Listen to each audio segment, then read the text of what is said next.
Continuons avec le 5e cours des vecteurs, toujours avec des petits problèmes. C'est important qu'on se pratique parce que les vecteurs, c'est quand même assez concret, là, surtout en physique. Alors, un dirigeable se déplace vers le sud à une vitesse de 50 km/h. Donc, mon dirigeable part d'ici, il se déplace vers le sud à une vitesse de 50 km/h. Donc, ça, c'est mon dirigeable qui se déplace. Je vais l'appeler D, tiens. Et il se déplace à raison de 50 km en 1 heure. Il est dévié par un vent de 8 km/h qui provient du sud-est. Alors ici, là, toujours avec mes points, mes points cardinaux, nord, sud, est, ouest, le vent provient du sud-est. Ça, c'est donc la provenance du vent. Alors, mon vent, il s'en va comme ça.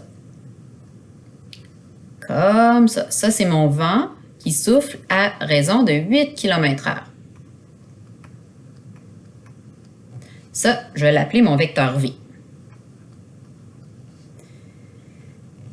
S'il provient du sud-est, il y a donc un angle ici de 45 degrés.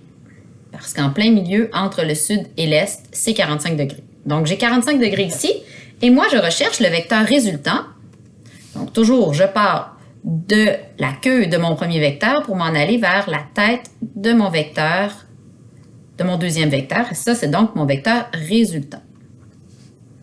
Et là, j'aimerais trouver, encore une fois, la vitesse réelle du dirigeable, donc la norme, et son orientation.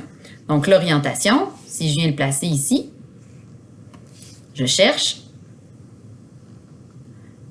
tout l'angle comme ça. Ça va être mon angle θ, mon orientation.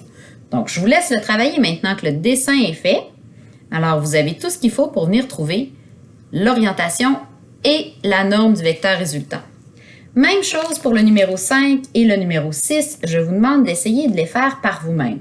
Vous avez, encore une fois, dans mes notes de cours, les démarches qui sont détaillées. Donc, prenez le temps de terminer numéro 5 et numéro 6.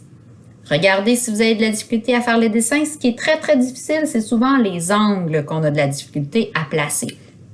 Mes dessins sont bien détaillés dans mes notes de cours, mais essayez de les faire par vous-même. Parce qu'à l'examen, je ne pourrai pas vous aider à faire vos dessins. Donc, je vous laisse là-dessus. Et on se reprend pour une dernière petite capsule pour le cours 5 pour faire ensemble le numéro 7. Donc là, je vous rappelle, je veux que vous finissiez le numéro 4, que vous essayiez le numéro 5 et le numéro 6, mais on fera ensemble le numéro 7 dans la capsule suivante.